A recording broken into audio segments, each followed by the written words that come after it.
entiendo, pero a lo mejor ustedes pues andan un poquito perdidos, como me ocurre a mí, cuando hay que abordar una entrevista de trabajo, hay que hacer un buen currículum, o uno tiene que sentarse delante de un señor que tiene que elegir entre varios candidatos. ¿Cómo conseguir que nos elija a nosotros? ¿Qué no se debe hacer nunca en una entrevista de trabajo? ¿Qué factores nos benefician y cuáles nos perjudican en el momento de ponernos frente a frente con alguien que nos puede dar el trabajo de nuestra vida? Bueno, pues hoy queremos darles una serie de pautas para que ustedes no metan la pata en uno de estos casos que no está el horno para bollos. Para eso vamos a contar con la ayuda de Eugenio Hernández, que es socio de Siliger y Conde, yo creo que ahora le pregunto si lo he pronunciado bien o no, que es una firma líder en búsqueda y desarrollo de talentos directivos.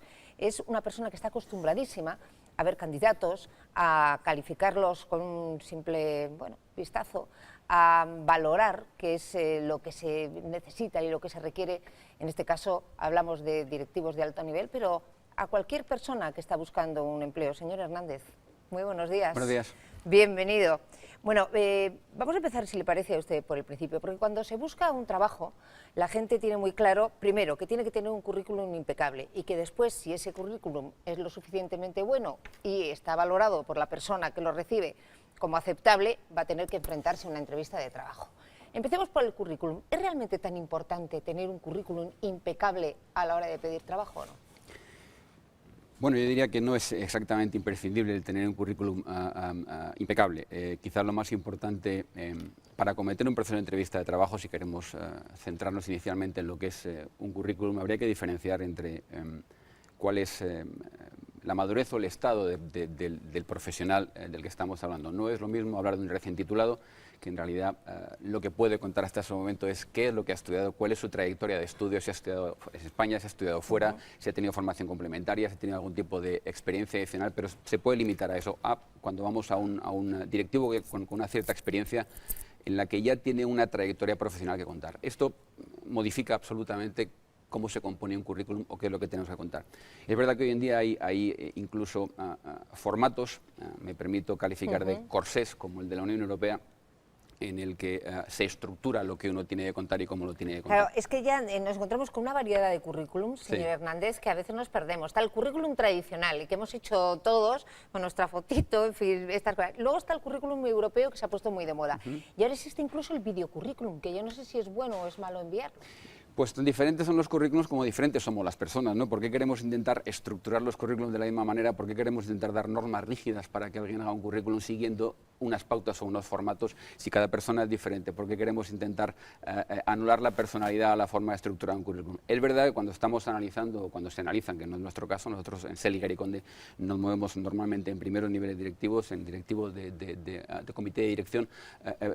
Cuando vas a comparar personas recién tituladas, es normal que busques un formato donde la comparación para efectuar una selección curricular, que es muy limitada, pues sea más fácil. Y en ese sentido, el adecuado en estos momentos, vamos a hablar de los dos niveles. Alguien que busca trabajo por primera vez y alguien que ya tiene una experiencia y que va a hacerlo. En el caso de los recién licenciados o los que buscan su primer trabajo, ¿qué modelo de currículum es el más adecuado en este momento? El que ellos consideren oportuno para poder contar. Si se les está dando un formato, ese formato les sirve como modelo y es una forma de arrancar. Pero si alguien tiene la iniciativa de querer contar su vida profesional o su currículum, su historial de estudios como él quiera, pues perfecto. Será una forma ya en la que él empieza a afirmarse con un determinado perfil, con una determinada persona. No pongamos corsés. Porque hay una cosa que a mí me ha llamado mucho la atención. Yo últimamente, por desgracia, hay mucha gente que no está sin trabajo a nuestro alrededor y vas escuchando cosas. Y, por ejemplo, hasta ahora en los currículums parece que lo más importante era la formación académica y el tiempo de experiencia que habías trabajado, la experiencia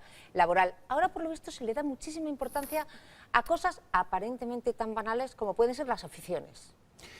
Por supuesto, cuando estamos hablando de una persona que ya tiene una trayectoria profesional, cuando uno es joven y acaba de acabar sus estudios, todo lo que tiene es formación. En la medida que la experiencia va aumentando, el peso de la experiencia tiene posiblemente mucha más importancia. Y hay muchas cosas que contar.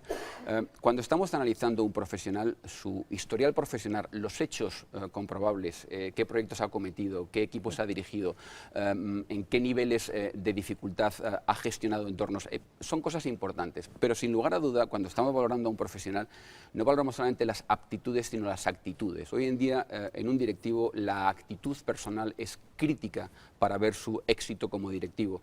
Y ahí cuentan muchas cosas, cuáles son sus aficiones, cómo se comportan en distintos entornos. Por eso en un currículum es importante que uno cuente lo que considere importante contar, no solamente los hechos académicos. Tiene un valor distinto una persona que le gusta el fútbol a la que no le gusta, o una persona que tiene como afición el yoga y el que tiene el karate. Claro, te dan una descripción de la personalidad muy distinta, ¿no? ¿En qué medida en sus aficiones está el deporte de equipo? ¿En qué medida están los deportes individuales? ¿En qué medida puede estar en un deporte de riesgo? ¿En qué medida con sus aficiones acomete retos difíciles? ¿O en qué medida en sus aficiones culturales muestra un determinado interés que puede bañar de conocimiento su actividad y su vida profesional?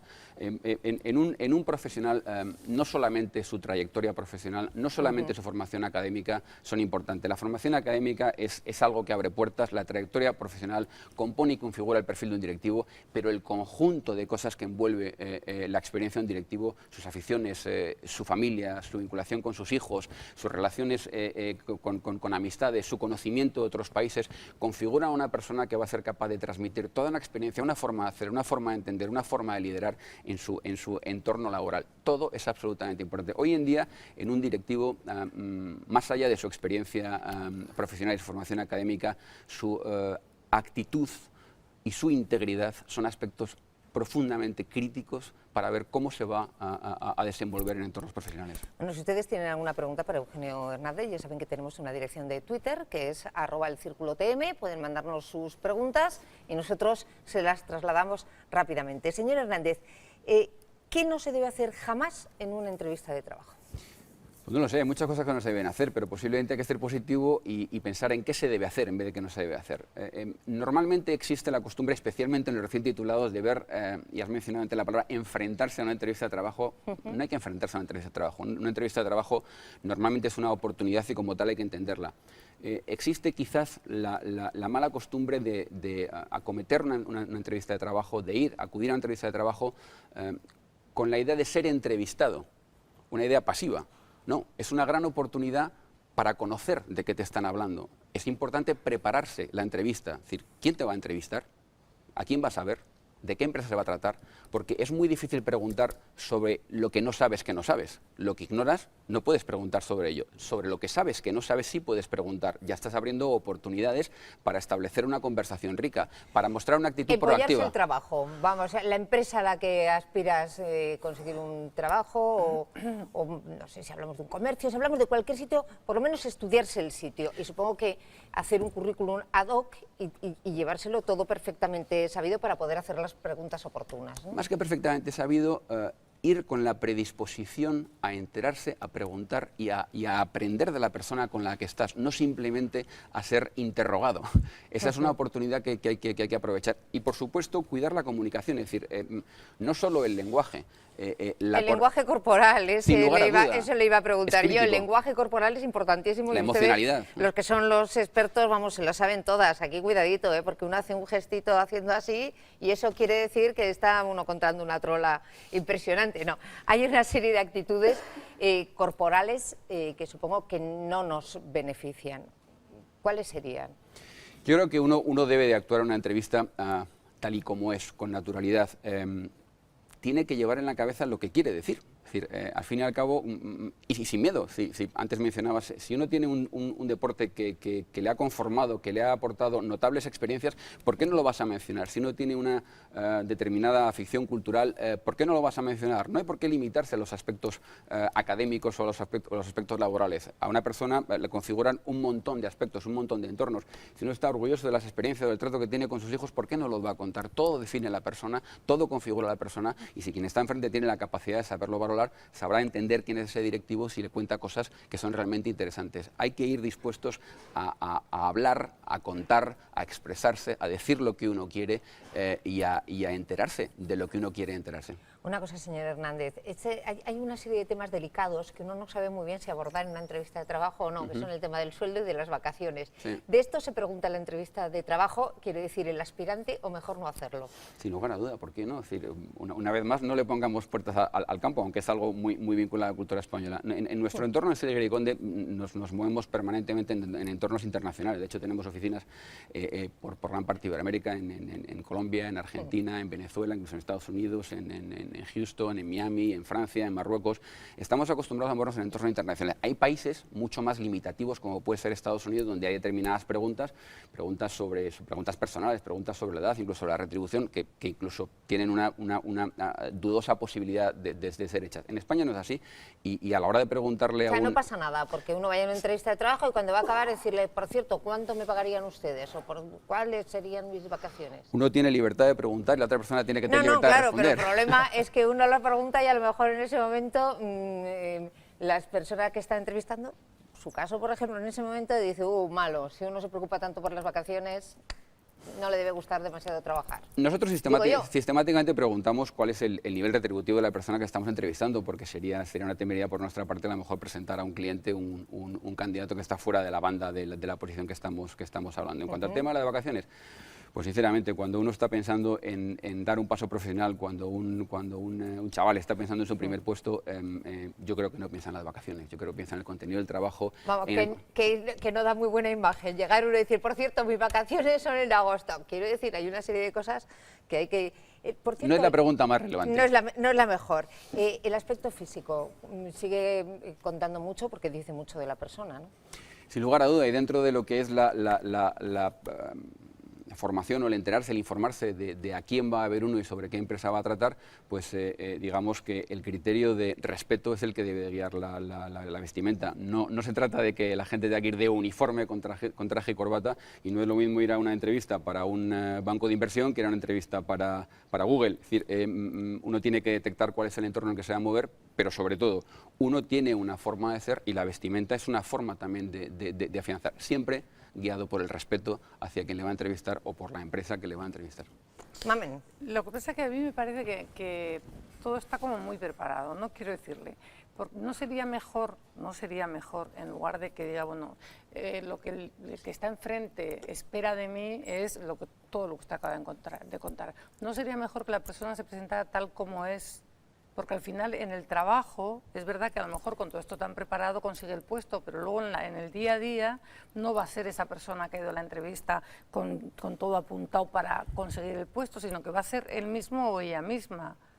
Entonces a lo mejor quizás sea mejor que uno se plantee tal cual con sus dudas, sus inseguridades, sus seguridades, sus certidumbres. El problema es que tú te presentas muy inseguro y en fin, a lo mejor no pero consigues el trabajo. Eso es lo que va a hacer luego la persona en el trabajo.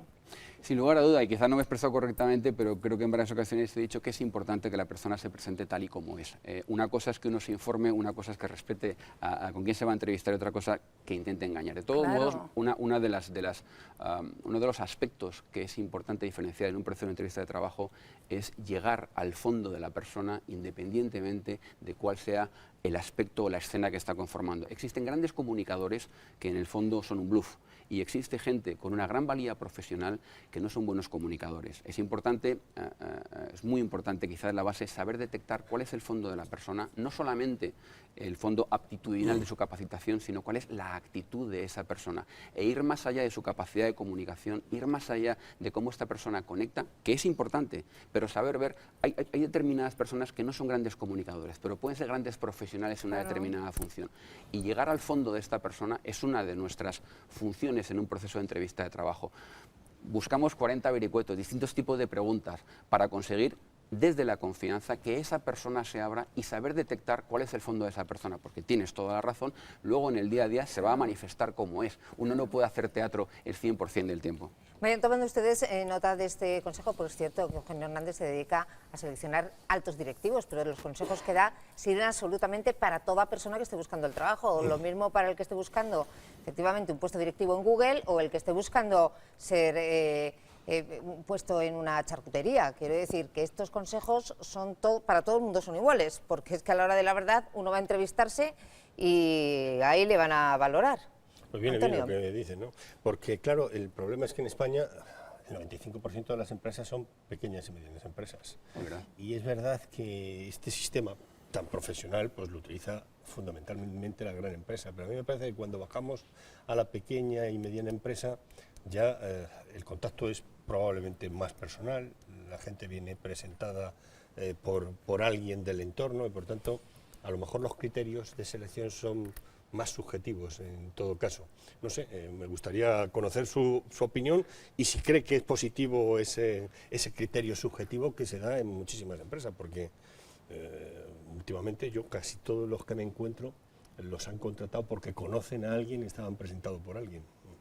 Bueno, esa siempre es una vía, quiero decir, cuando existe un conocimiento personal previo, cuando existe una referencia de alguien de confianza, ¿por qué no tenerla en cuenta, ¿no? Pero te sorprenderías, Antonio, ver cuál es nuestro abanico de clientes. Trabajamos con muchísimas pequeñas y medianas empresas, es verdad que trabajamos con muchas empresas del IBEX, y es verdad que nuestro entorno de trabajo es cada vez más internacional.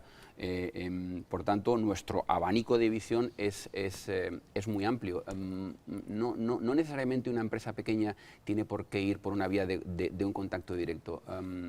Procuran cada vez más las empresas ir por sistemas profesionales de búsqueda y de elección de cuál tiene que ser el mejor candidato para una posición clave. Y existen empresas con un pequeño volumen de facturación que sabe que se está jugando los cuartos, hablando en términos populares, con una determinada posición y decide recurrir a profesionales que le hagan una valoración íntegra de un posible candidato y en qué medida el perfil de este candidato se adapta a la empresa. No olvidemos que al margen de lo que es la experiencia profesional, el éxito de la incorporación de un profesional a una empresa, en un 90 o un 95%, está vinculado al perfil personal de ese directivo, de ese profesional. Y el éxito de su integración está vinculado a su actitud y a su perfil personal, mucho más que a su capacitación profesional. Luis. Sí, Hernández. Por supuesto, como usted nos explicaba, pesa el perfil académico, la trayectoria profesional. Usted nos hablaba, yo creo que nos estaba dando más importancia de lo que la gente suele darle a los aspectos personales, pero hay otro matiz que quizás no ha mencionado, por lo menos no desde mi punto de vista suficientemente, que es la empatía entre el entrevistador y el entrevistado. Es decir, hay una cierta química, bueno, usted me lo dirá si existe o no. ¿Qué valor le confiere usted a eso? Es decir, ¿qué importancia tiene que la persona, por así decirlo de una manera coloquial, caiga bien al entrevistador? En una entrevista profesional, en un proceso de elección y análisis de un candidato, uno no tiene que ser presa de la empatía de una entrevista. Hay que leer más allá. Es verdad que sí es importante si es el candidato quien ha sido capaz de generar esa empatía. Nosotros lo que procuramos en un proceso de valoración, en un proceso de entrevista, es generar confianza y generar una cierta empatía para ver la reacción de este candidato. Pero no te olvides que nosotros desaparecemos del proceso. A la larga, el candidato, el profesional, queda incorporado a una empresa, mantenemos una relación, hacemos un seguimiento, pero es él quien va a desempeñar la función. Por tanto, la empatía que ha generado con nosotros es importante en la medida que es capaz de generarla en otros entornos. Que personalmente hayamos conectado con él no es importante y tenemos que ser capaces de filtrar este aspecto. Insisto en que las trayectorias profesionales son una cosa, los aspectos personales son otras y la experiencia profesional es otra. Recientemente hemos dado la semana pasada, por cuarto año consecutivo, los premios a los jóvenes talentos en España. Es un premio a directivos por debajo de 40 años que tienen trayectorias reseñables. En todos ellos es destacable, punto número uno, que todos tienen trayectoria internacional.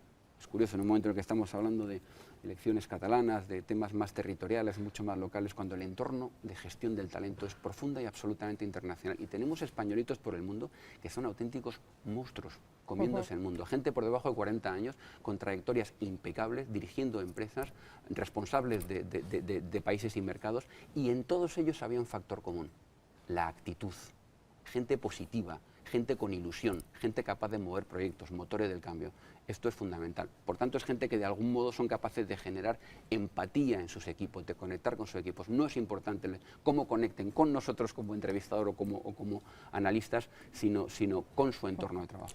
Chus pregunta si es tan imprescindible ya tener un máster o con toda la cantidad de másters que hayan perdido su importancia a la hora de pedir un trabajo.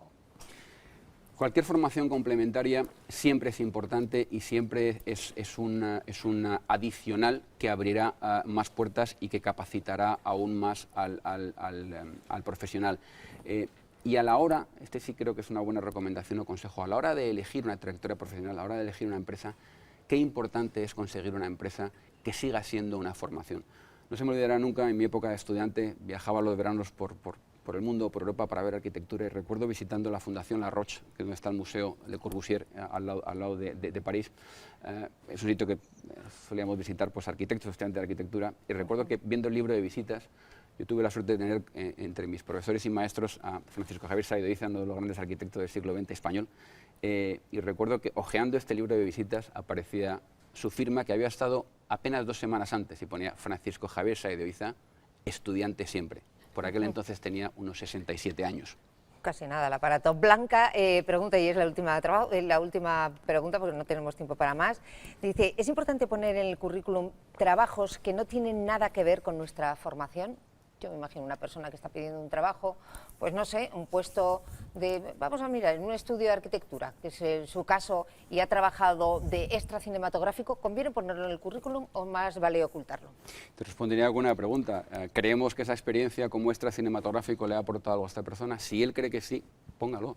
Es decir, cualquier tipo de actividad o experiencia que ha enriquecido la trayectoria de una persona se debe poner. Existe, pues, por determinados tabús como, pues, ¿por qué voy a poner si he hecho la mili, no? Pues si uno está orgulloso o constituye una experiencia muy importante el haber hecho la mili, o a lo mejor haber sido un mando en la mili, pues ¿por qué no lo va a poner? Si uno al final hizo una determinada expedición a subir un pico y tuvo una experiencia de gestión de un equipo en situaciones difíciles, pues ¿por qué no lo va a poner? Todos son valores o aportaciones o experiencias adicionales que definen el perfil de la persona y ayudan a entender qué lleva esa persona en su mochila de experiencia. Eugenio Hernández, ya tenemos que terminar. ¿Cuál es la pregunta más complicada que ha hecho usted? ¿O más curiosa, o más rara que ha hecho usted en una entrevista de trabajo?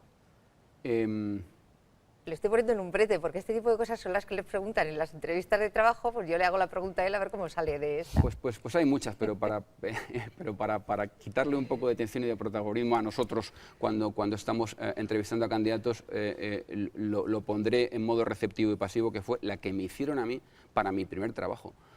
Yo llegué a esa entrevista en el último momento de un proceso casi de refilón o de forma tangente, y recuerdo que el director general de la empresa que quería incorporarme, pues ya tenía decidido un candidato, y sé que en aquel momento le entró una importante duda, y de una forma pues un tanto agresiva, pero le salió de dentro, me preguntó, pero bueno, dime por qué tengo que contratarte a ti y no al otro candidato. Esa realmente es una pregunta difícil.